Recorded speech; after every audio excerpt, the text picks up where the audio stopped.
The following production is part of the Play Some Video Games podcast network.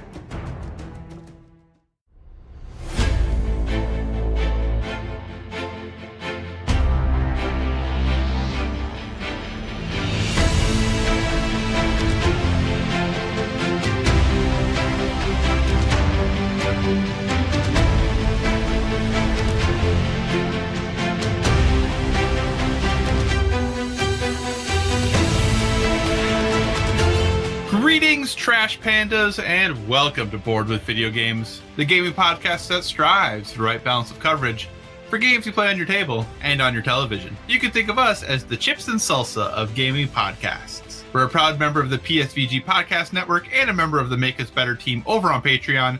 I am one of your hosts, Kyle, and joining me on this co-op adventure, the guy who brings the heat when I bring the salt. Josh, how are you doing? I'm great. I am great. And I am a spice lord, as they say on Hot Ones. I'm a fan of hot.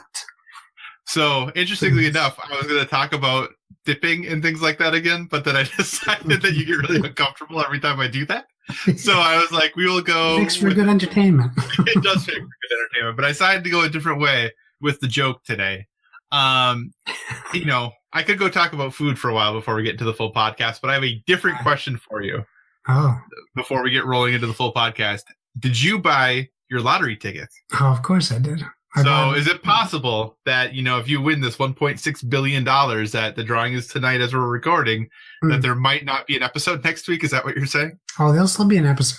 Don't you worry about that. I got to keep something normal in my life. So if you do win the Mega Millions, can I get a stipend? Oh, we will have like a PSVG land. It will be like a cul-de-sac where everyone has a house. You just have to move to whatever part of the country I pick. Where would you pick? I don't know. That would be a tough decision. Are you going to stay where you are? No, I love it here, but I would move somewhere. Middle of the country. I mean, I live in the middle of the country. Yeah, I don't know. Land's really cheap in Iowa, let me tell you. I don't think land price would be an issue for me. That's true, I guess. At $1.6 billion, it probably doesn't matter as much anymore. But my son randomly this week started saying money out of the blue. No one taught him that. He just started saying money a lot. So, I don't know. Maybe he's a psychic baby. Maybe. Or he knows we need money. One of the two. One of the two. Well, hey, this isn't a lottery podcast. It is a gaming podcast. So thanks so much for joining us this week. As always, if you have any feedback, questions, suggested topics, hit us up at Bored with VG on Twitter. Check out the awesome stuff we post over, mostly Josh posts over on the Instagram at Bored with VG. You can find us on Facebook at facebook.com/boredwithvg. So we love when people give us a 5-star rating over there. Also, if you want to communicate more long form, hit us up, boredwithvg@gmail.com. And as always, use that hashtag boredwithvg on all the social medias so we can take a look at all the cool things you are doing. You are posting about all of that good stuff. And finally, if you're interested in helping make us better, check out patreon.com/makeusbetter. And a big thank you to all the supporters out there. Thanks to all of you. Bored with Video Games has its own podcast feed, which is mostly live at the point of this recording. Woohoo! We're pretty excited about that. It was a lot of work, but we got there. Thank you to all of those who donated to make it possible. We really appreciate that. But hey, the most important thing is that you listen, that you engage, that you talk with us. That's what we like the best about all of this. So again, head over to patreon.com/makeusbetter if you want to chip in a buck or two. If you don't, that's totally okay. But just remember that starting probably when you're listening to this, if you are a subscriber to the PSVG feed, you can just go ahead and search Bored with Video Games and just subscribe to the Bored with Video Games feed. Now, the confusing thing is going to be that our shows will go live on both feeds. So if you want to and you enjoy all the proper PSVG shows that are out there, you can just maintain subscribing just to that main feed and you'll get everything. If you want to pick and choose your PSVG shows, you will be able to just go ahead and subscribe to those individual feeds. Right now, Nintendo Shack has one. We have one. In the future, you will see others rolling out as well. So, hey, that was a lot of housekeeping that we went through right now. Josh, what's been some hot board game news that's come up over the last 2 weeks? Well, let's cover that. Just to touch on our podcast feed again. it's Tuesday now. Our iTunes one isn't up yet, but Right. do us a favor. Once that's up, if you could just jump in and give us a review, it helps us. It will help us get more eyes on the podcast. If we get more reviews, we can even jump up to like that new and noteworthy section of podcasts, which would be nice. But reviews in general would be great. So if you could do that, that would be great for us. We'd appreciate that. That would be great. More content for you guys in the future. Right. So one really quick note too, we're going to let people in on how the sausage is made a little bit behind the scenes information. So I put together show notes each week for our show. And this week I did a doozy, I feel like, when writing the show notes for what to have Josh talk about stuff. So if anything seems super unnatural or super odd, I really apologize. I had a really busy day at work and I was trying to get this stuff done. So, yeah, if Josh's stuff sounds weird, it's 100% my fault because I was struggling a little bit today. But, Josh, why don't you take it away with our board game news? I'll do my best to be on the dot script editor while I'm reading.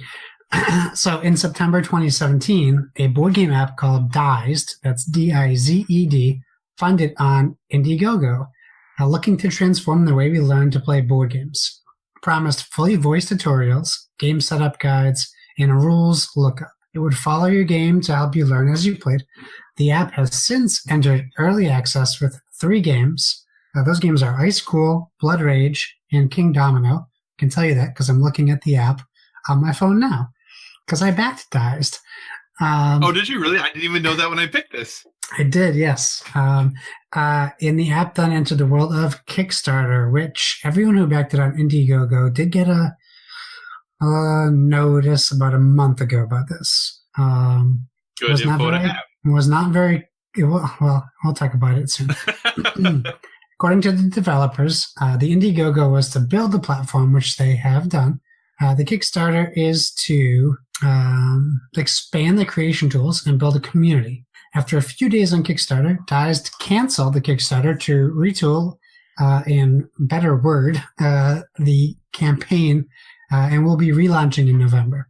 Unsurprisingly, there was a lot of feedback aimed at Dized for doing another crowdfunding campaign a year after the initial campaign. Confusion about how the economy of the app worked, and folks unclear about games having stretch goals to be included in Dized. How that worked now that Dized is on Kickstarter itself. Some of the feedback was courteous and constructive, and some was the internet. So the big question is, how should folks be able to go to the how often should folks be able to go to the crowdfunding well for the same product, or is what Dized is trying to do different enough? So before we get into it, I'll cover a little bit about Dized. I can tell you in the app, it also shows future game releases. So there's Carcassonne, Bang, Seven Wonders, Rising Sun, Munchkin CCG, Scythe, Ocean Explosion, King of Tokyo, Champions of Midgard, and Race to the North Pole. Those are all games that are in the works. Okay, so what does in the works mean? Does that mean that they have signed an agreement with, for example, Stonemaier Games, and that they're going to bring Scythe?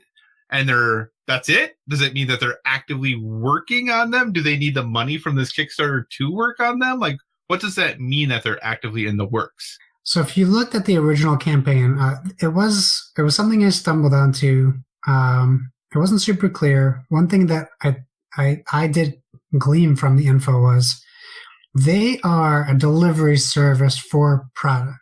Okay, so individual they give the tools to Stonemaier Games to build Scythe's interactive game, if that makes sense. Now, when I backed it, I was under the impression Dized would be doing more work on the games as far as the content itself. But it looks like Blood Rage was like the first one I knew for sure the developers had to work on with them. And one of the Kickstarters I'm currently backing actually just listed they are doing a Dized version. It might be Tidal Blades. Oh, okay. Yeah. But if I'm not mistaken. So I have the volume turned up on my phone a little bit. I'm going to open Ice Cool because I just got Ice Cool. Now, the rule lookup tool is not working. So right away, I can tell you that. It gives you a little menu. It tells you it's a 30-minute game. It's 6+.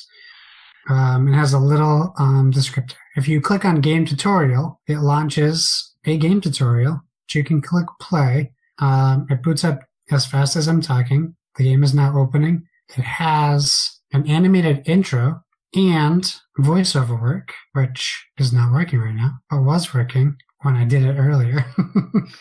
But basically, it has an animated intro, and I guess this is a way to tell you that I can already tell you a difference because the audio is not working now, and it was working before. Okay. So I'm not sure if that is reflective on Tyus, if that is my phone being special, who knows. But when I backed it, you got a bunch of coins that would be used to purchase games because they aren't free when you get the game. They are part of these credits you get when you back it. So I got like 25 or something credits. You have the option to either buy individual games or use credits to essentially like rent the tutorial. So you could not just one, but all of them. So you pay a certain amount in credits to have access to all of the available tutorials, or you pay a certain amount of credits just to get one specific tutorial. What I don't like about the delivery of this Kickstarter is they were very unclear about what was coming up, and I was immediately wondering why people would back the game again. And I'm launching Blood Rage. There should be audio, and there's no audio. So that's interesting. What they essentially did was they're asking previous backers to back this again without getting new content. They threw in promo cards into the Kickstarter to incentivize previous backers, but essentially they're telling you if you back this in Indiegogo and you back this in Kickstarter, unless you do a thing where you're getting more credits, all you're really doing is adding more credits to an account that you haven't used credits for yet. So when you backed on Indiegogo, you got credits, similar to what they're offering for the Kickstarter. Well, I got the promise of credits. It's still in beta. Like, I don't have these credits. But theoretically, it was like you will, for giving us X amount of dollars, you get X amount of credits when this when this app actually launches. Yes. Okay. That is correct. That being said, if we answer the question, I mean, I'll ask you, like, do you think that this is double dipping? Do you think it's okay for them to do this? What do you think about the issue? I mean, part of me says it's interesting. I think I struggled with them asking the same group of people to give them money again to deliver on the promise of something they haven't delivered on yet. Like, I get the idea of, like, I never backed this because I didn't even know this existed until I saw the story. And interestingly enough, I saw the story promoting the Kickstarter. And then when I went to the Kickstarter, it was canceled. I didn't know that it had been canceled prior to going to it. I had no idea. Right. So that's when I did all this other digging to figure out all this other stuff that was going on. I do find it interesting to ask people who have already said, yes, I will give you X amount of dollars to get these tokens I can use down the road, to give us more money when we haven't been able to use any tokens yet. However, they did release an app that seems to work, that has games, and parts of the functions for the games are there. I think the thing that's scary is, okay, you know, if I use, because from what I understand, you use the tokens to, like, buy the instruction module per se for a game. But once I use that token and I have learned to play Scythe when that one comes out, what do I need that for again in the future? Did I literally just pay money to for someone to teach me to play the game when I could go watch Rodney Smith do it on YouTube? It's so... I don't know that that's a great question. I don't know that I have a good answer for you because I think originally when I did it, for me to back it was the interactive aspect of it. Right. In that I wouldn't necessarily need it again for games because once you learn it, essentially you've learned the game. Right. But it would also be great for family game nights. Or those pesky rules like in Seven Wonders. Yeah. in that way you're getting the rules. But I could go watch Rodney Smith teach me how to play a game, but if he's not, unless I pause it every 3 minutes, it's not so much I like the interactive tutorial aspect of it, which is probably why the subscription part of it was more appealing. Just use it monthly instead of buying the game, tutorials outright. Right. So yeah, I don't know. It wasn't very expensive when I backed it either. So that was the biggest appeal to me. I'm not sure what the Kickstarter prices are going for, but on Indiegogo, I could probably pull my Indiegogo up, tell you what I paid and what I got, because and while you're looking at that, I can tell you what it is on Kickstarter. For $4, you can be redeemed for a game pack or subscription month. You get a badge and all non-promo stretch goals is what you got. For $29, you got 15 credits redeemed for game packs or subscription months, the adventure badge and all non-promo stretch goals. And for $49, you got 30 credits, the game promos, a badge, and all other stretch goals unlocked during the campaign. So for $4, you could try it out for a month. For $49, it looks like 30 credits. I assume, did 1 credit equal 1 month of subscription? I don't know. But potentially up to 30 months is what you got then, or 30 games / however much that translated to months. If it's 2 credits for a month, I don't know. I don't know how much the subscription packages were. So I'm trying to see. It does say for what you get for 1 credit is 1 month full access or a single title game pack. So I don't know why you would not just do the month of full access. So the one I did, it was $39. Mm-hmm. And it included 36 credits. Oh, okay. Oh, that's not the one I did because that came with dice. I did $15. Okay. It came with 12 credits. Okay. And 4 vote tokens for whatever that is. Okay. But that was it. So but still, that's way better of a deal compared to $29 for 15. Yeah, and I'm trying to see if it said on here what they were offering, because I remember. So they have a list of publishers on board. There's at least 30 publishers on board. Right. This was back when that campaign ran, which is obviously not. I'm going to guess is probably not the case anymore. They did have a list for the publishers on board, and let me look really quick. 1, 2, 3, 4. You can keep talking. Sorry. Okay, so 1 credit gets you either 1 month of full access or 1 game pack forever. So 15 credits. That's 15 months or 15 games. Right. It's over 80 list of publishers. Oh, so they have even more now. That's good. But it says the list of interested publishers is growing every day. I don't like that. So, I mean, it's a great idea, and if they need more money to flesh it out, I get that. Maybe they could be a little bit more transparent about that, though, instead of being, I guess I would say, vague about what's going on. Right. If you want to just come forward and say, okay, well, this turned out to be way more of a project than we anticipated. We hired more staff. We're working closer with whatever companies. We need this money to get you the best products possible. Right. I get that. And it's not like they're pushing us out, the Indiegogo backers. Like, we're still getting what we backed. Right. So, I mean, I think the problem would be is if they don't hit their Kickstarter goal, what happens next? Right. Yeah, very true. Very, very true. And like you said, I think the fact that you're not theoretically out anything, you're still getting what you were getting. For now. Assuming that they can continue if they don't hit their Kickstarter goals, you're still getting what you would be getting. I feel like this is something that I'm surprised that like Asmodee Digital hasn't like swooped in, because this seems like a really. That's what I'm saying. Like, this seems like a really cool thing for them to kind of just move in and be like, hey, this is our stuff now. We're going to do this. This is how we're going to do demos and explain our games. Especially with, you look at like the games that Fantasy Flight does and those Star Wars games and how complicated those can be to learn, that maybe they're not very complicated once you know them, but trying to understand all the little bits and bops, and like they definitely tend to be a lot of rules right away you need to learn. It seems like a good fit for something like that. Like, I think what they're trying to do is really cool. I just wonder if their method for doing it is the best method for doing it, you know? Yeah, no, I get you. And maybe Asmodee isn't sweeping in because they're like, the way you're doing it costs too much.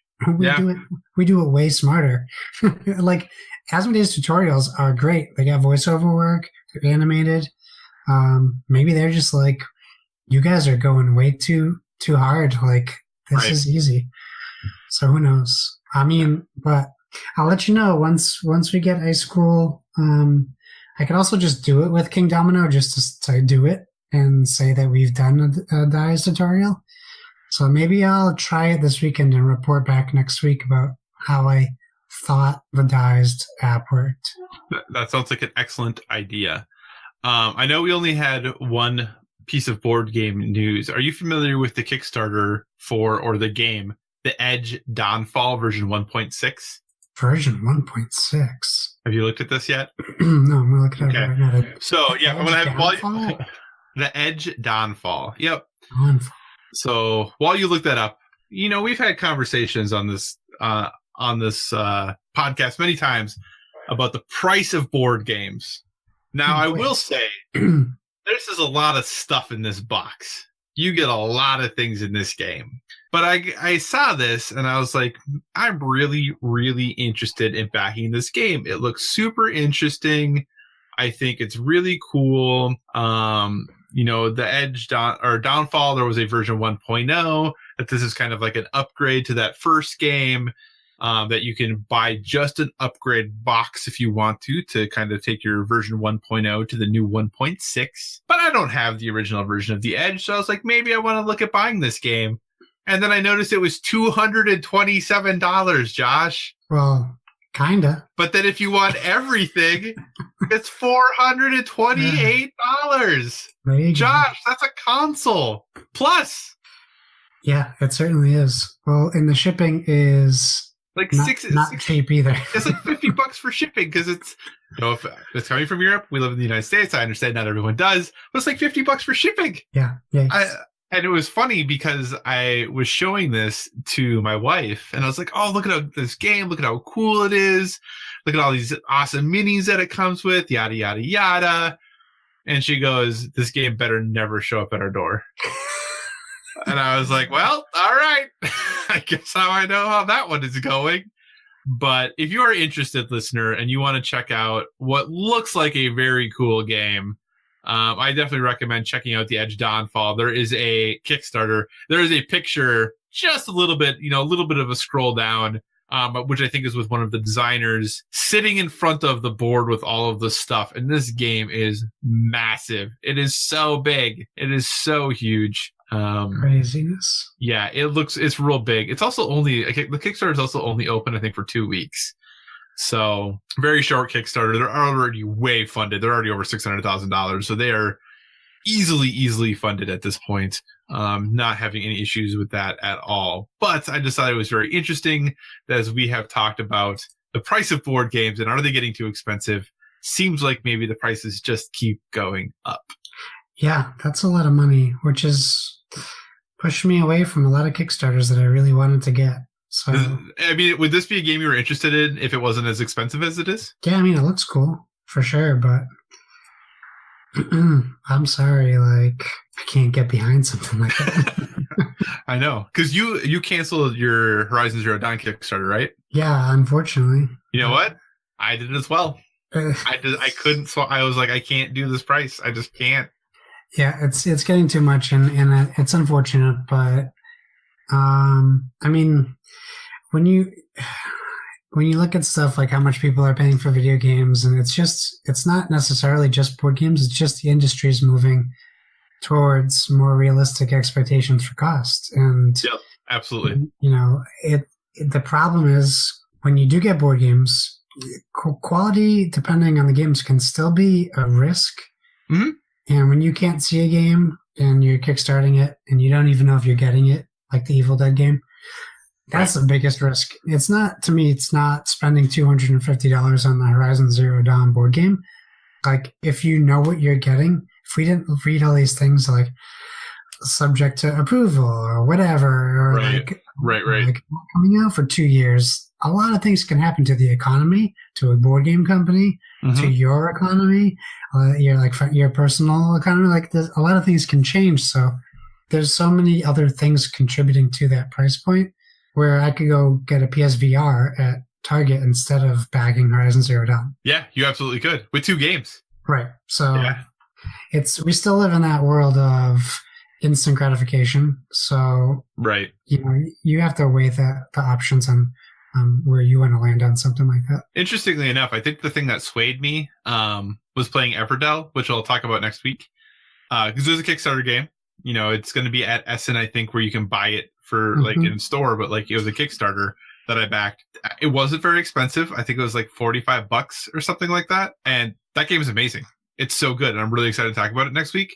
But I think that was the thing that made me really realize that there is a market in room. Like if the game is good, if the mechanics are good, if the gameplay is fun, the art in that game is gorgeous. Like you don't necessarily need all these minis to make these games amazing. They make it look cool and have an awesome table presence.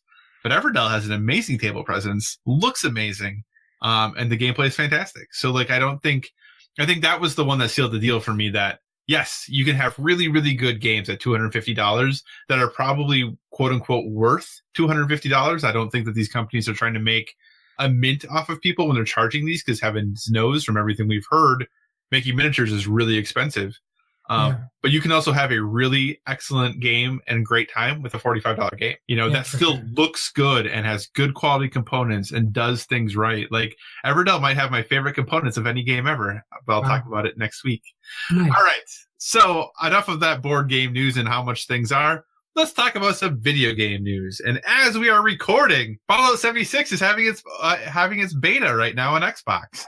So the beta releases today on Xbox One. And with the release of the beta, Bethesda also released a note to fans. The note reiterated Bethesda's commitment to all of its IPs and acknowledged the hard work and care that goes into maintaining them. Interestingly, though, the note also went on to indicate that they're aware there's going to be some bugs in this game, but they also need the community's assistance in identifying others that they haven't found yet, so that they can fix them either now or after launch. So this game comes out November 14th. We were watching, or at least I was watching, a little bit of the beta gameplay prior to us recording tonight. Josh, is it realistic to think that there's much that can actually be fixed between now and the game when this game comes out? And what does this message from Bethesda to his fans, what does that signal to you about their thoughts on this game? So, I mean, this is what betas are for, right? Not a lot of people address that when they put a beta out. People just kind of think it's, I get to play a game early. People don't think. And it's not like Call of Duty's issuing statements like Bethesda did. Well, I think really quick, too, a lot of times people call things betas that are just demos. Right. That's true, too. Or it's stress tests for networks, which also contributes to betas. It's interesting that of the timing, right? So it's less than a month from release. And usually you see betas at least looking for bugs earlier, but their note there, I thought, I commented on it. I saw it on Facebook originally. Very refreshing to see a company like Bethesda issue something like that, something they did not have to do. And it's like I was talking about transparency earlier. It's a very transparent message. They're saying, this is the first time we're doing a game like this, with Fallout, with this world. This is the first time we're making a game world this big. We understand there's going to be issues.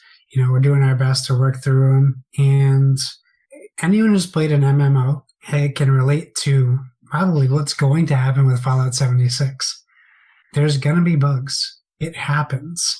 It's a living, breathing, evolving game based on how the players are playing it. So someone's going to play Fallout 76 in the beta and do something that the developers didn't think was possible to do. And they're going to have to fix that. And they're going to have to patch that.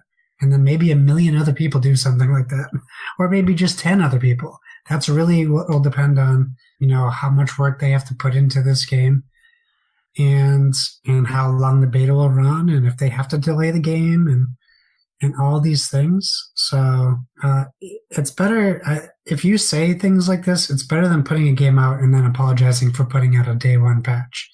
Like we already told you, We're trying to fix issues that could pop up. This is why we give you a beta. These are the things we need to fix, I guess. So, roundabout way of saying that. So I said at the top of the episode that you were going to bring the heat because I was going to bring the salt. Oh. So here comes some salt. Oh, yeah. And tell me that I'm wrong. To me, that sounds like our game isn't finished, but we're going to release it anyway. We hope you find all the errors, so we'll fix them along the way. That's what that sounds like to me. Our game's not done, but it's the best we can do. So we're sure you'll figure out the rest of the stuff for us. I could see that as a possibility. It's definitely an ambitious... it's been an ambitious launch for them. Not a lot of time in between when they announce the game and when it's coming out. I know that's like their thing, especially for Fallout. It's like, oh, and it's going to be ready in 2 months. Like, that's what people love. Mm-hmm. But they're not working on an existing engine where they just can copy-paste landscapes like they did with... And I'm not trying to trivialize Fallout 3 and 4, but there's a lot of things that they carried over in between games, which would make it a lot easier in the development process. So, yeah, I mean, they're doing a big thing. Maybe the game isn't finished. Maybe they don't want to move that window because they can't push it back because there's too much stuff. And if they delay it only a couple months, it's going to hurt them. Like, they're in the perfect timeline. Maybe that's why they don't want to push the release date. I don't know. I guess hope for the best. I don't think Bethesda's had a bad track record of what you could argue some other companies have. What do you mean by that? As far as releasing games that aren't necessarily finished or have a lot of bugs. I can't speak to Bethesda's, like, in my memory, I can't think of Bethesda games being overly glitchy or broken on release. Broken, maybe not.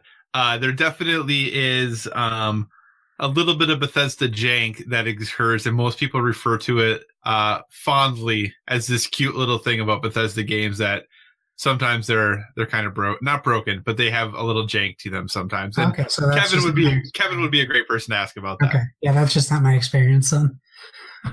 Because I play Bethesda games like years after they come out. Well, I mean, he talked about on the last episode of PSVG that I was on with him that he had to stop playing Prey because he had a game-breaking bug. Oh, I did hear about that. So, yeah, you're right. That's true. Granted, that wasn't Bethesda Softworks. That was Bethesda Publishing. But yeah. I mean, I think it's fair for you to be salty, like, in your opinion, or be a little worried. It would be fair for you to feel that way about any game by any developer who may allude to a game not being done before it comes out. And I mean, I was being salty mostly to be joking. Like, no, I don't necessarily think that, but I do have, like, but just legitimately, what do you think is a proper balance between saying this game is done enough or this game is finished and we're going to release it knowing there's some things that we haven't found or we haven't fixed yet versus we need to delay this game? Like, what is that line? Like, where is that line you think about, this is a nice note. They've come out ahead of time and been like, look, this is a new thing we're trying. We've put a lot of work and care into this. We know there's a few things we still want to improve before launch, but there's some things that are probably going to take post-launch that we haven't even discovered yet. Like, where is that line between being forthright and honest and still releasing it and saying, this isn't up to our standards yet, we need to push the release date? It's a symptom of E3. These companies are pressured to show off videos of these games every year and to create this hype. It's not, and it's not just E3, but it's also the toxic fan base. It's a little bit of everything. But if you take board games for a contrast, mm-hmm. If you look at a board game, you can follow every inch of its development. Yeah, you can. If something is going to be delayed, you know exactly why, and you can understand and relate to that. It might not be great for people who pre-order games and expect them on certain dates, but at least you know what's happening. And what we don't get in video games is what's happening. We don't get stories of working conditions while it's happening. We get them afterwards. Right. We don't get, we don't see that 50 people are going to get laid off of a studio in the middle of a game or post-release or pre-release. We don't get the transparency and development. So E3 is like the catalyst for the hate towards games being delayed because people see something they think looks awesome and they want it. and they get mad because Sony said, or Microsoft said, or Nintendo said this date, and now it's a year later. But then they complain when the game comes out on time because the game's broken. Right. Not to their expectation. Or you have people who will never buy Crackdown because it's been delayed. They don't even care what the game is like. Right. I'm not buying it. It's been delayed 3 times. I'm not buying an Xbox. Crackdown got delayed. Well, it's Crackdown. Get over yourself. Like, it's not the end of the world unless that's why you were buying an Xbox. Right. Which I get it. But buy your Xbox when the game comes out. It's still Crackdown 3. It's still coming out, I think. Like, we went through this whole thing on Discord about Final Fantasy VII getting released again on yet another console. Yeah. And like I provided the salt for that conversation. But you go talk to the people, they still want this Final Fantasy VII reboot. Half of the people think it's just a prettier looking Final Fantasy VII. They don't even realize it's not Final Fantasy VII. It's just it in name. Well, and I think with that, I'm really interested to see, sidebar tangent here from our story, I'm really interested to see if that is even going to be a PS4 game anymore. It might be a mobile game. It's going to be episodic. Like, I mean, is it going to be a PS5 game? Yeah, because 2020 probably, right? At this point? Yeah, I don't know. I hope not. I hope we get a little bit past 2020 for next-gen consoles, but you're probably right. I feel like it's going to be 2020. Yeah, you're probably right. Yeah, I mean, but people are still excited about that no matter how much it gets delayed. So you also have this, like, this part where people are selective about what they get mad about as well. But, like, as much as we make fun of Breath of the Wild, Nintendo has always put out Zelda when it's done. Yep. And people wait for years. Yep. And jokes happen. And that's just a symptom of the delay. But it comes out, it gets the best rated scores of a game ever, apparently, and it sells lots of copies, and it's fine, because I think that also is because they have a studio supporting them, and that could be another issue behind. We just saw a whole year where studios have been caving to fan bases. Yep. Over harassment and all these things. So I feel like it's just kind of this never-ending spiral where no one's ever going to be happy. Yeah, unfortunately. I agree. It is interesting though, because I'm not a huge Fallout person. I own Fallout 4. Never played it. I own it though. You do too, just so you know. Yes. Well, we have it on Game Pass. So I have it on both systems. Perfect. But Fallout 76, I thought looked really interesting because I thought it was cool that they were trying to do something really different with the series. And I, in a lot of ways, want this game to be really successful. And the little bit that I watched today, it looked really interesting. It looked like something that I potentially would want to play. The problem is I just have so many darn online multiplayer games that I'm supposed to be playing right now. This just seems like one more, and I hope it does well. Like, I think Bethesda does some cool stuff. I love their commitment to single player games that they've done with like Wolfenstein and Prey, even though they're, I know Kevin ran into that issue, but like, I love their commitment there, what they're doing. I love their commitment to the big RPGs. So I hope this game does really well for them. This note makes me worried about this game, and I want it to be successful because I want Bethesda to keep doing what they're doing. So this makes me a little bit worried. And I hope it's all going to be fine. I hope it all works out great. I think it's probably, like you said, good they're getting out in front of it. I just hope that it's all okay, is what I hope. I hear you, and I agree with you 100%. I will say though, I was really actually pretty excited when they decided to delay Days Gone, because I was definitely going to play Days Gone, but I was trying to figure out how I was going to fit all those games in at the beginning of January, February, March. I'm very happy to have that game in April now, but that's neither here nor there. And everyone was very accepting of Days Gone being delayed. Just to say that, I want to get that out. Yeah, everyone thought that was fine. Oh, okay, no big deal. I call shenanigans. Well, I think people were probably more okay because they knew exactly what else they would be playing. Like, so there's like, oh, look, you can play Anthem, you can play Metro, you can maybe play Crackdown. I think that's February still. I would be shocked if we didn't get an Anthem delay. Oh, I don't think we're going to get an Anthem delay at all. You don't think so? No. I mean, if we do, I think it'll be till like March. End of the fiscal year, it's EA. That's true. I don't think, if they delay it, I think it'll be like 4 weeks and that's it. So, yeah. But then they'll be right in competition with the Division too. Yeah, that'll be tough. Because that comes out in March. Yeah, it's gonna be great. Oh, the hot lives we lead. Anyway, next story. Speaking of EA, Jade Raymond is leaving EA Motive, which she was a co-founder of.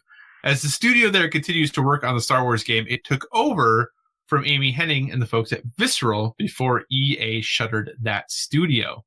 EA Motive most recently helped DICE with Star Wars Battlefront 2, and now it appears that, taking that work from Visceral and they said that they were taking a lot of the work that Visceral had done on their Star Wars game, but were kind of spinning it a little bit on its head to try to give the players a little more agency in the game. The statement from EA says that they have taken several steps internally to better support our game makers in this pursuit, such as expanding Samantha Ryan's portfolio to lead additional studios, including Motive.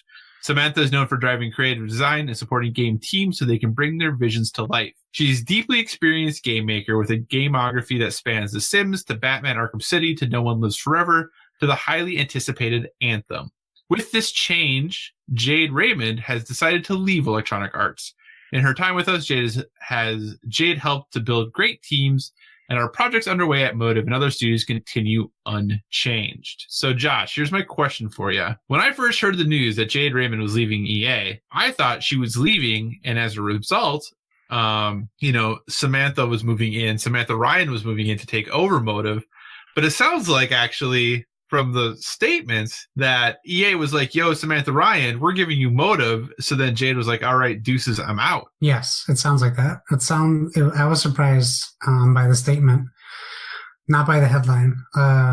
I've loved Jade Raymond. Jade Raymond is like, she brought me Assassin's Creed. I will always remember her for that. Mm-hmm. She is, I used to follow her so much when she was with Ubisoft, and she kind of dropped off my radar when she left. I knew she was still working. And she pops up in like interviews every once in a while. I'll see in a magazine. So I don't know what to think about this, but I'll tell you with my feelings about EA at the moment, I think this is a good move for Jade Raymond, because of how talented she is. I feel like this is a great opportunity for her to go to another studio that could use the help, or to start her own, or to maybe go to like one of these big companies who are looking to hire talented people that have something coming up in November at like a press conference maybe. So that might be something that I would keep my eyes open and ears open for. But yeah, I mean, obviously EA has made a decision to, it sounds like EA made the decision to bring someone in over her head and essentially maybe forced her out, maybe forced her to make that decision where she had to decide what does she want to do at EA, and maybe this is some reflection on Star Wars Battlefront. But I'll tell you what, like, she went to EA to help with the story for Battlefront 2, and in my opinion, that's not where Battlefront 2 failed. So, if she can do more of that and maybe help develop some more game worlds, good for her and Samantha Ryan. It's great to see more females in the gaming industry who are good at what they do and are taking those steps up to be more powerful individuals. So I take from your comments, you would like to see her potentially go to an Xbox studio. Are you thinking you want her to go to the Initiative? Like, where are you thinking you'd like to see her go? Do you want Xbox just to give her a studio, a new one, add another one in addition to maybe Obsidian? Like, what are you thinking? I'd be happy just to see her involved with Xbox, whether it's the Initiative or working with Ninja Theory, a studio they bought, or getting her in Playgrounds, because Playgrounds are moving away from only racing games, where she can lend her expertise, or maybe she just works for the big box. Who knows? But I think with her past, she's more likely to end up at PlayStation. For whatever reason, in my head, that seems like it's more logical. But I'd just be happy to see her working in general. But yeah, for me in the Xbot community, I think it would be nice to see her with Microsoft. Yeah. I think, right away it was like cool being like, oh, the initiative. But then I remembered, I think Daryl Gallagher from Crystal Dynamics is heading that studio. Yeah, I think so. So they already have, and I know they've hired people from like people who are like leads on God of War and Red Dead 2, even like they've hired some big names and some people who've worked on some pretty high level games there, and there's still that supposed Microsoft, that supposed Sony studio down in San Diego, in addition to Sony San Diego, who does, MLB and all that stuff. There's another studio supposedly down there that hasn't been named yet that Sony has. So that'd be cool to see her do that. But I think she could go do kind of anything she wants. And I would like to see her do something really different and really cool. Like, I think it'd be really cool if she ended up at like Insomniac. Yeah, that would be cool too. Just because like seeing recently, and I know this probably wouldn't happen now, but like John Vignacchi now is at Gearbox, which I think is really cool to see him doing some stuff there. So it'd be cool, I think, to see her end up at a more independent studio, where she can kind of flex her muscle there a little bit and do some cool things. So we'll see. I mean, obviously Insomniac already makes great stuff. But it'd be cool to see her, I think, go somewhere like that. So cool. All right. Well, that's all of our news for the week. With that, we're going to head on to topic of the show. One day soon, I've decided, Josh, we're going to get bumpers. We're going to put in cool bumpers at these things. I've just decided that's going to happen. The sound of dice rolling.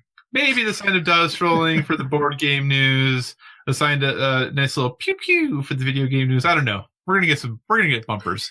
Okay. I've decided it's going to happen. Anyway, topic of the show. You may all remember at the end of August, we introduced the MetaFall contest, where we tried to predict the scores of some of the biggest fall releases. At this point, 6 of the 10 games have been released thus far. So I figured, good time to revisit, see where everything is at. Obviously, Red Dead is still coming out this week, and at the time of recording, we do not have the scores for Red Dead, but you probably will have them by the time you listen to this. So we don't have that. And interestingly enough, Battlefield 5 was delayed after we made our predictions. So something I do think would be interesting to say would be if that would change our predictions. I'm not going to let us, but I think it would be interesting to think about whether that would change our scores that we predicted with that delay now. But with that, we're going to give an update about what the scores were, what we predicted, talk a little bit about the game releases, and then at the end, we will talk very briefly about where the scores stand with the community. So the first game that was released, and the first game from the list, was Marvel's Spider-Man. So important thing to note for Marvel's Spider-Man is that if you're a community member, this game does not count towards your score. But for Josh and I, I'm counting it because we did our predictions before the scores came out. And I now realize that as I went through and added up everyone's scores, I totally did not give them zeros for Spider-Man, so I got to fix that. But anyway, Marvel Spider-Man came out early September. The Metacritic score currently sitting at an 87. Josh predicted an 85, so he earned himself 2 points. I predicted, that is right, I predicted an 87 for Marvel Spider-Man, nailing it perfectly, giving myself 0 points. So, Josh, Marvel Spider-Man. Yes, that's a game. It is a game. So it came out. The MPD actually came out today for the month of September. Marvel Spider-Man, #1 selling game for the month of September, vaulted itself in just September to the #3 selling game of the year already, and helped PlayStation move more consoles in the month of September. They sold more. This is the highest number of consoles they've sold in 1 month for the month of September since 2014. So big month for ye old Spider-Man and ye old PlayStation. Is it worth that 87 to you? Yeah, I think it's like a 93 for me. So 87 is low. Yeah, I mean, I'm happy for it. I started the DLC today. It's just a solid, great game. I mean, I think we gushed about it for 2 or 3 episodes. So people know. I don't think people know that you weren't counting the score, though. I think they knew that it was a freebie. Like, they got the score for free. I don't think they knew that it wasn't counting towards their total. Yeah, so it's not counting towards their totals. Which hard for Seth, because he's a little high. So yeah, but it's okay. Actually, I don't think, when I look at this really quickly, I don't think it would change the standings overall very much, though, if at all. So I think we're good. But like I said, So for us, though, ours still counts. So there we go. Marvel Spider-Man, Metacritic 87, Josh guessed 85, I guessed 87, so we're pretty solid there. The next game on the list was NBA 2K19. Josh, have you played this game at all?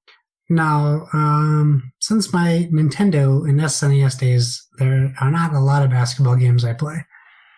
Yeah, I haven't played this game at all. I'm not a huge basketball fan in general, so, not a game that's high on my list, but I wanted to include it for some game type diversity, at least, so that we weren't playing, just doing all of, shooters or something like that. So NBA 2K19, the Metacritic, again, since it's multi-platform, I said I would use the PlayStation score. So the Metacritic for PlayStation is an 82. Josh guessed 75, so a little bit low. A little lower than what it is. I guessed an 84. So pretty close, off by a couple points there. The 82, obviously you guessed a little bit lower, but in hearing the chatter about the game afterwards and everything, kind of what you thought, where does this game sit in comparison to post-hype chatter and all that good stuff? Well, if you listen to the chatter is more in line with my guess than the review score. That is 100% true. If you listen to the chatter or if you look at the user scores. Yeah, so I'm gonna take a victory on this one, even though it was a 7-point swing for me. I think taking the victory is totally fine. Yeah, it's interesting because maybe I just don't live in that. I know I don't totally live in that part of the gaming universe where I don't play sports games very much. Yeah. And I guess even in some ways, maybe this is not having so much with Spider-Man because they just had the DLC, so it's still in the news.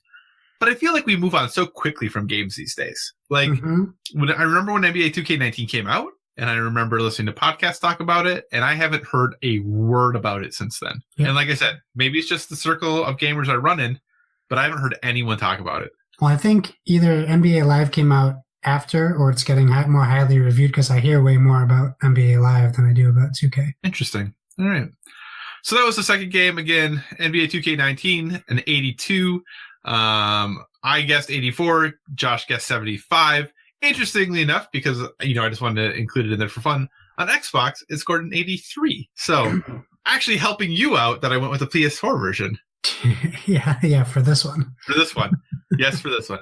The next game on the list, Shadow of the Tomb Raider, a game that actually has been... Did you hear about this? That it is getting user review bombed now? Have you heard about this? No, why? Because it's a female protagonist? No, because the game went on sale for so cheap so fast. Oh, really? Yeah, so the people who bought it early are very upset, apparently, and bombing the reviews. You're upset? We bought it early. I know, but I haven't even played it yet. Sorry. That's okay. So I meant to. Spider-Man just took longer than I thought.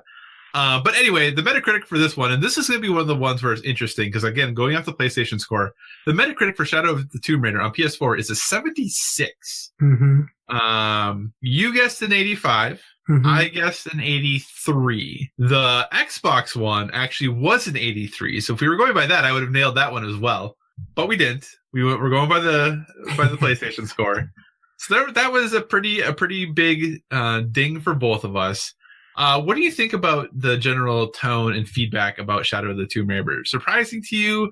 I know you've played it some. I haven't played it all yet. Where does it sit for you, and do those ratings sound right to you? I'll be honest with you. Obviously, my hot take was I know how much I like the Lara Croft character, and I would put myself out there in a little silo because I was the only one in comparison to Nathan Drake. But I think the game started off like an 85 where I scored it for me. I think it's more in the 76 area now with the amount of time I put into it.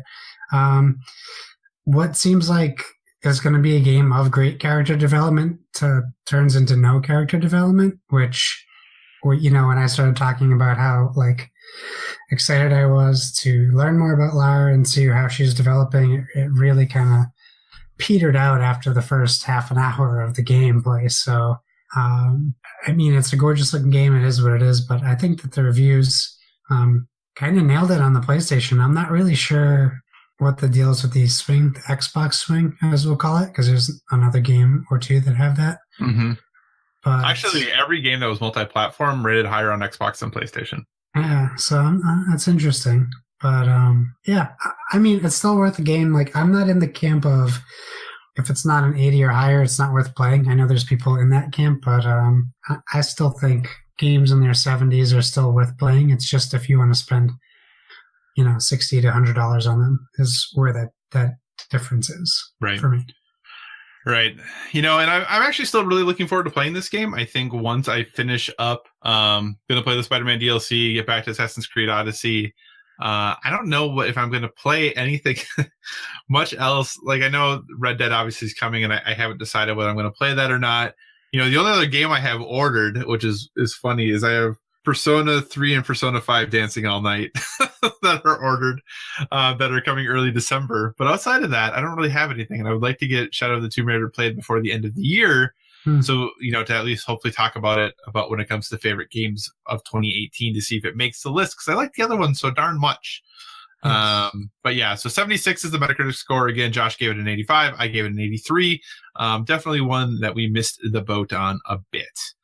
Next on that list was another game that I haven't played that Josh has, and that's Forza Horizon 4, clocking in at a very solid 92 on Metacritic. Josh giving it a 95. I was giving it a 93. So off by a little bit, and I just realized I did the math wrong for you, but that's okay. Because math is hard. I looked at my score, not the Metacritic score. But anyway, you gave it a 95. I gave it a 93. From the time that you have played it, where does this game sit for you? Do you think this is the 92? Do you think this is more of a 95? I know you said this is your favorite of the Forza Horizons. Yeah. Does that equal 95 for you? Yeah, it does. It's a 95 for me. I mean, obviously, my scores tend to go a little higher than normal, but yeah, it's... if you listen to Lohr or Sean Capri, they talk about evergreen games. This is the game that you can always go back to. This falls right into that category for me, and yeah, it's way up there. So really quick, evergreen game. Would you have considered Forza Horizon 3 an evergreen game? Yeah, I still think it is. You could go back to Forza Horizon 3 now and play it and enjoy it. Right, but would you, now that you have Forza Horizon 4? Yeah, they can exist in different worlds. They are in different worlds, not worlds, but lands. So there's enough variety. In what world would you decide? How do you decide which one of the two to play then? Like, which one calls you for what reasons, and the other one would call you for what other reasons? Well, for this situation, it's just for completion. Like, I've completed way more in Forza Horizon 3 than Forza Horizon 4. However, Forza Horizon 3 is evergreen, and the idea that you might not have Forza Horizon 4 yet. Or like Donnie, Sean, some of these other guys prefer Horizon 3 over Horizon 4. So they still have that option to go back and play that. But there's still things in Forza Horizon 3 I haven't finished, which I will finish. And there's enough variety in the game. There's enough difference between 3 and 4 that you could go play both and feel like essentially you're playing different games. Okay. It really depends on Seth, he plays a lot of racing games. He has his F1, and he has a game I'm excited about, Wreckfest, coming out that I want to check out. So the variety in racing games, if you're into that, just like sports games, I could see you playing 3 and 4 for Horizon and feeling like you're getting different games out of both. Gotcha. Okay. Because when I hear evergreen game, I go to, evergreen board games. Right, yeah. Catan, Ticket to Ride, those things that, yes, they might have expansions to them, but the base game is the thing that you always go back to, or the thing that sells millions of copies. So that's when I think of evergreen, that's what I go to right away. Sure, that makes sense. So anyway, again, Josh given that Forza Horizon 4 a 95, I gave it a 93. Metacritic gave it a 92. Next on the list, Assassin's Creed Odyssey. Josh nails this one, giving it the 83, which is where it currently sits on the PlayStation Metacritic. I was a little more optimistic. I went with an 86. So missing the boat a little bit on Assassin's Creed Odyssey. Have you played any more of this game since last week's podcast? No. And it's bugging me that I haven't. Okay. I really, really want to get back to this game. But okay. I did something stupid this weekend, and I got us 2 more games to play. So yeah, you did. So I'm like, when am I going to find? I will find time for Assassin's Creed because I really want to get back into it, but I just don't know when. I feel like it's not a game that I need to crush right away. Mm-hmm. It's going to still be there. So when I get to it, I get to it. I'm not going to try to force, like, I thought about just jumping into it and just doing story missions and just getting it done, but I don't want to do that. I want to experience the whole game. Well, and there's no Assassin's Creed next year, so you have time. Like, it's not going anywhere. So that's Assassin's Creed Odyssey. For me, I'm really enjoying this game. I'm liking it a lot. But for me, that means it is like the 86 or maybe even an 87 or so is probably what I would score it if I was going to score it today, which wouldn't be fair based upon how little time I've put in it to, like I said, 15 to 18 hours is where I'm at right now. I haven't played too much since last week, unfortunately, but I'm really enjoying it. I think the game's really good. I think, it would fight for a spot in my top 5 games of the year. It wouldn't be number 1 or number 2 or maybe even number 3, but it definitely would be kind of hanging on in that 4 or 5 area right now. But yeah, I think Assassin's Creed Odyssey is really good, and I look forward to playing it moving forward. We have all the DLC for it too, so no worries. You have plenty of time to play it. And the last game that has been released, Call of Duty Black Ops 4. Metacritic gave it an 85 for PlayStation. I was not as optimistic. I said it would sit at an 80. Josh was even more pessimistic than I was, saying it would be a 75. Yeah. So a little bit of a not totally accurate prediction there.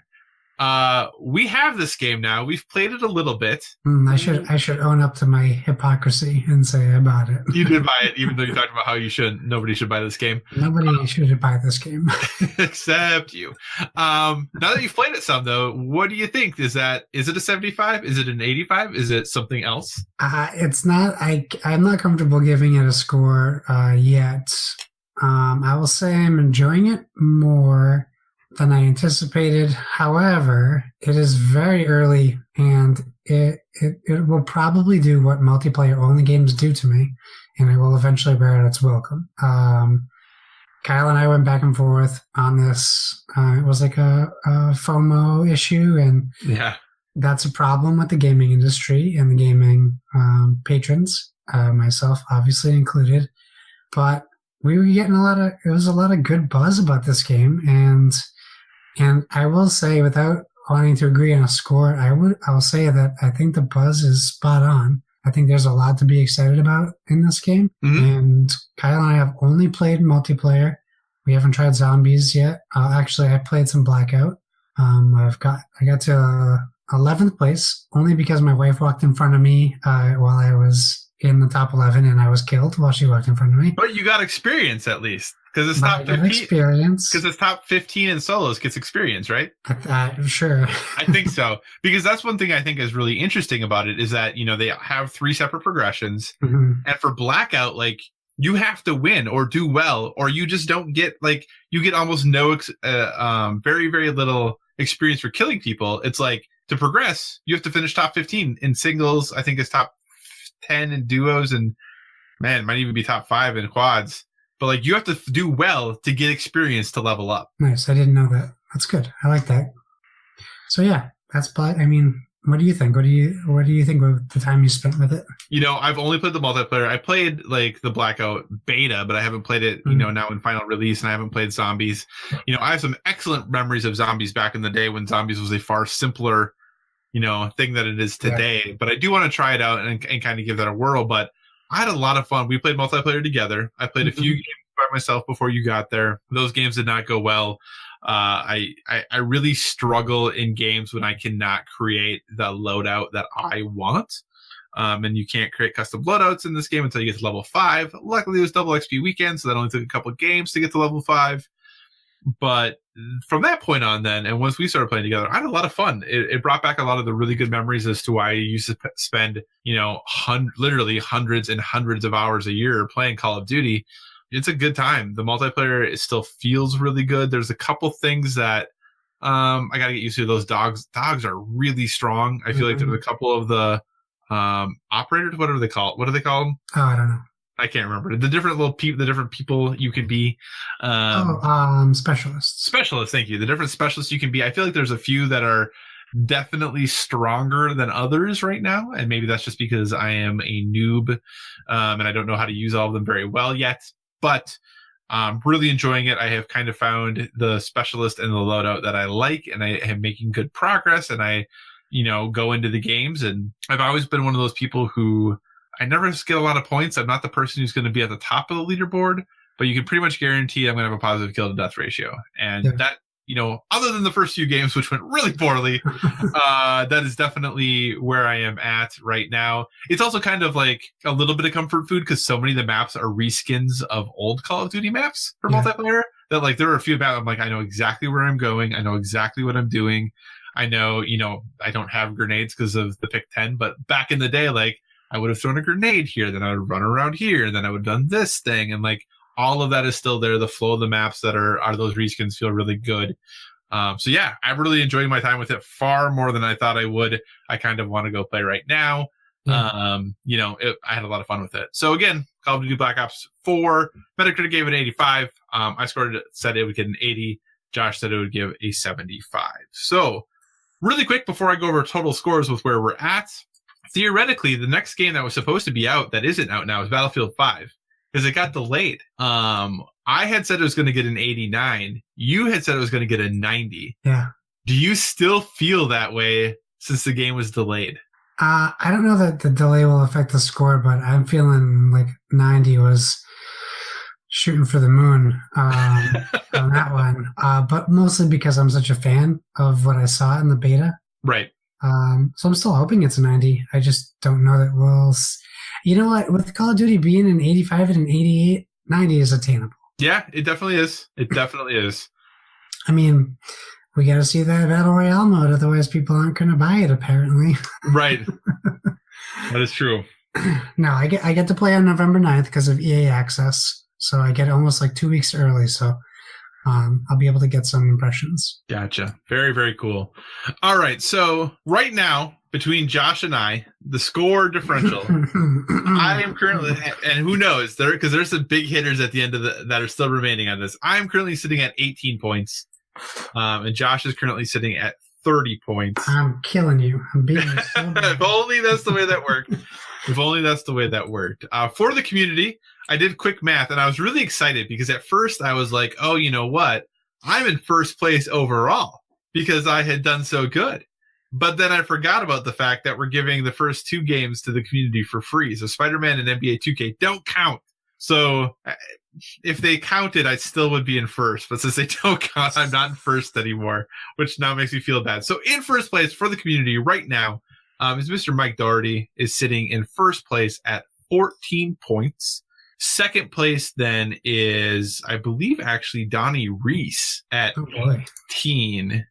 And then third place is actually, I think, Seth at 19. I think that is currently how it is. Nice. So, yeah. So that right now, Mike Doherty leading the entire pack.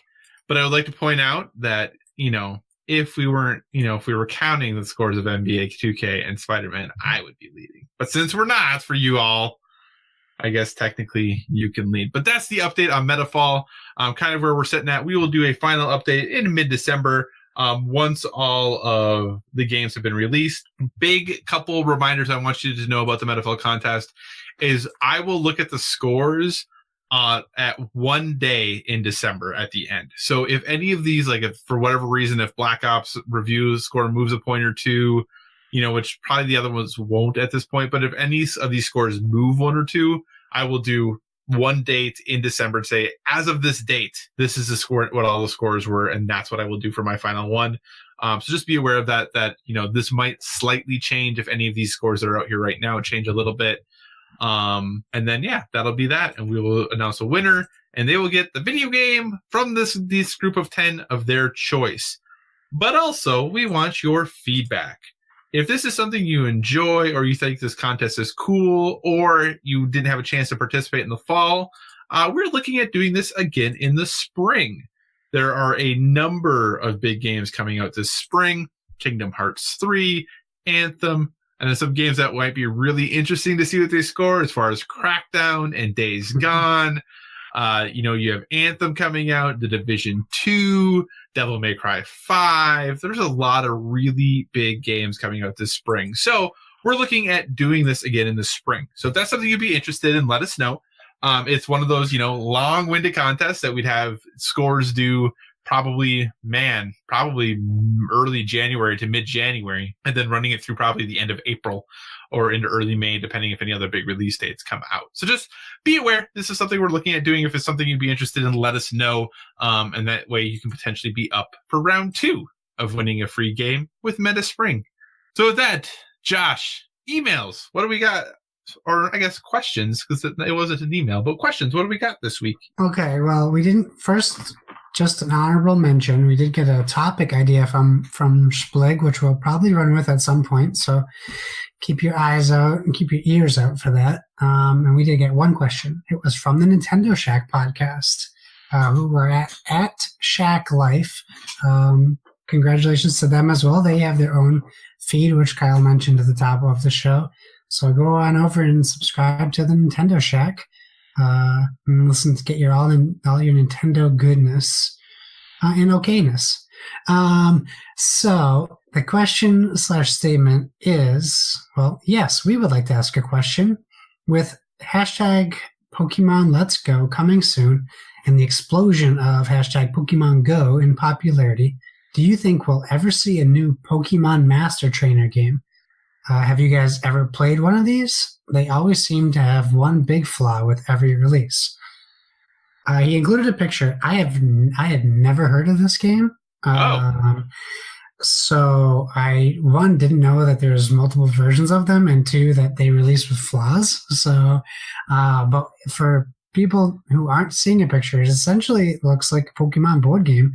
And I think there's like different regions you're traveling to or something, but to answer it in the most general of ways, you'll always see Pokemon games coming out in board game industry because of how successful the CCG is. I think it's on Nintendo. Like, Nintendo's starting to venture into board games a little bit more, like with the Mario Kart Monopoly Gamer and Mario Level Up and things like that. So yeah, I would be surprised if we didn't get a Pokemon board game that were launched like with Pokemon Let's Go or around that timeline, just for marketing. It may not be a good game, but I bet we see something. What do you think, Kyle? So I was looking up the Pokemon Master Trainer game on Board Game Geek. It is a 5.7 overall. Oof. Overall rank is 13,717.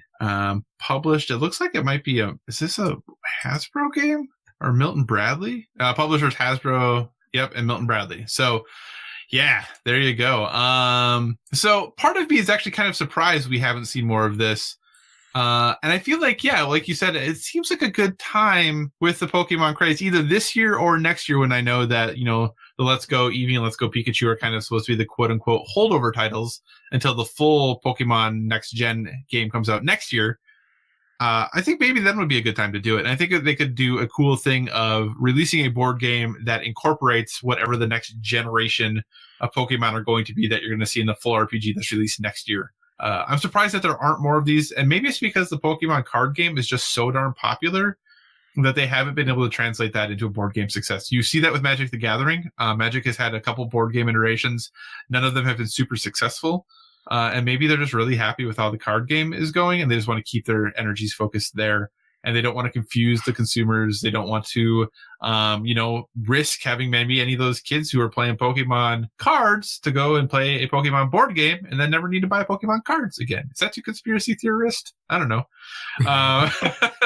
But yeah, I mean, I'm surprised a little bit that we haven't seen it. But I think also, like I said, just from the history with Magic and them not finding a ton of success in board games, it doesn't surprise me that we haven't seen a ton of Pokemon games, but I think it might be a good time for them to release a new one next year when you get the full new Pokemon RPG coming out, because I'll be honest, I'm probably more likely to play a Pokemon board game than I am to play a Pokemon video game. So that's true. Awesome. All right. Well, hey, thanks so much you can always send us questions at BoardWithVG on Twitter or send them to boardwithvg@gmail.com. And with that, we are clearly a gaming podcast, but we want to give you a recommendation, suggestion, thing we're into that is helping us live a well-rounded life. Obviously, this is going to be something that isn't typically going to be board gaming related, but just something else we're doing that we're interested in that we think is giving us a little bit of balance when it comes to not always playing games. Josh, what is your recommendation for a well-rounded life? Well, I was going to go a little bit more IRL healthy stuff, but I'm going to go ahead and say, while being, I'm going to say, quote, sick, unquote, this week, I took the advantage of that to power watch Daredevil Season 3, the strongest of the Marvel series on Netflix, clearly, because you keep getting canceled. We lost 2 of them recently.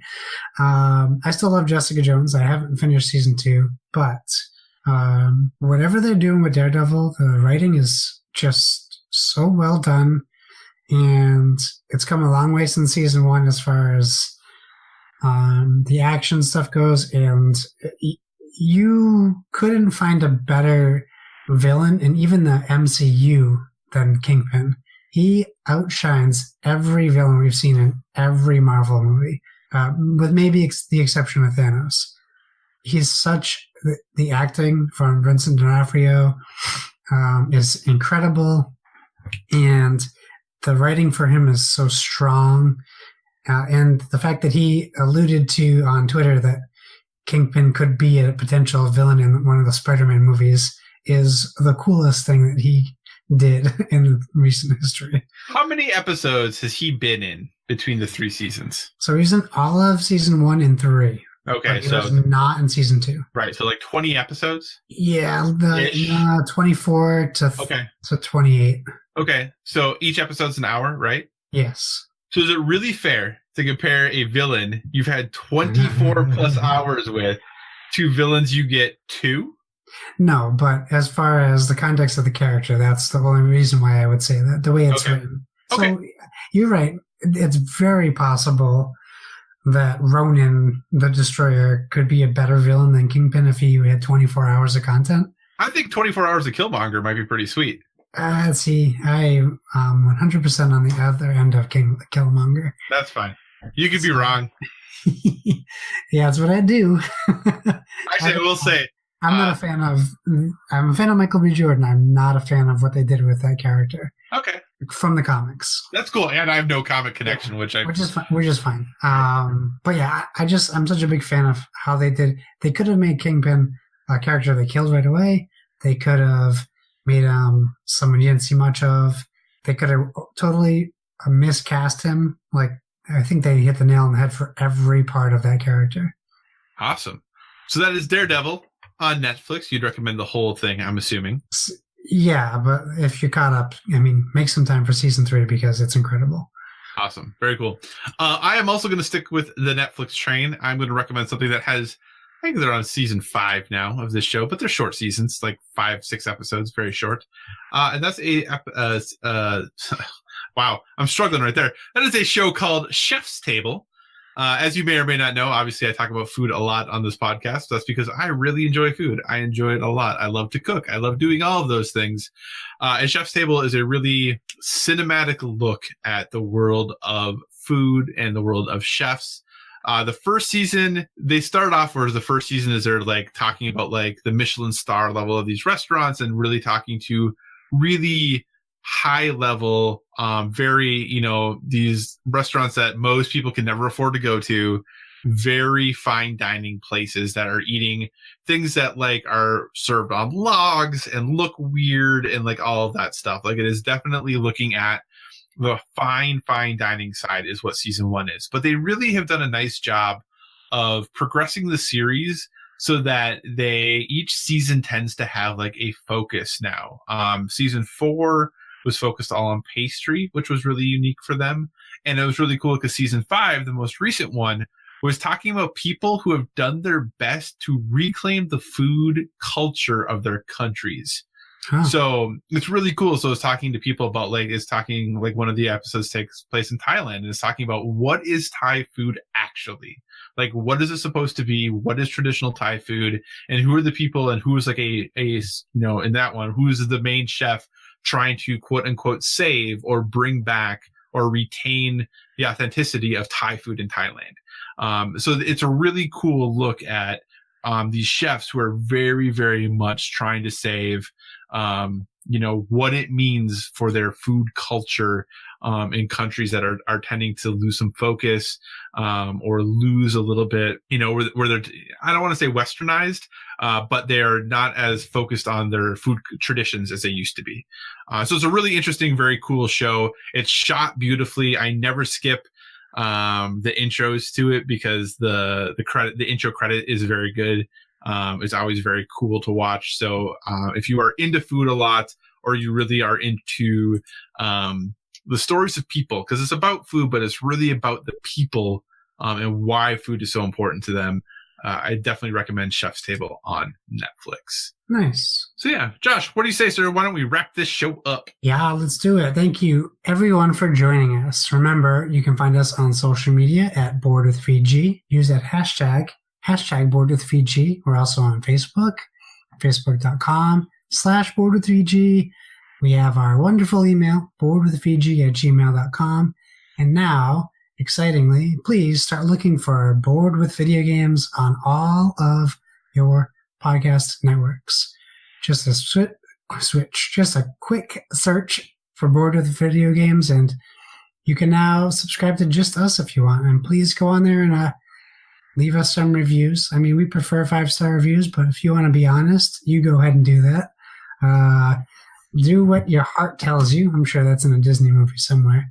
And thanks again. I'm going to just say to the people who are messaging me on Xbox and PlayStation at Why So Serious, SIRRIUS, please stop asking me how old I am, if I'm single, things like that. Just, if you're a listener, just say, hey, I'm a fan of the show. Look forward to playing some games with you online. And then I'll know that you're a listener and not a spammer bot.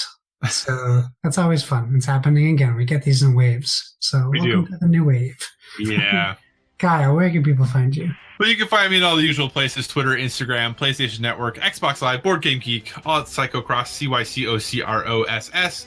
Looking like we're going to have a very special guest again next week, so be on the lookout for that. Pretty stoked, so be on the lookout. Hopefully we'll have another very special episode for you next week. As always, if you have suggestions for future topics, be sure to reach out to us on the social media, because we want to talk about what you want to hear about. And remember, everyone, whether it be board games or video games, never stop gaming.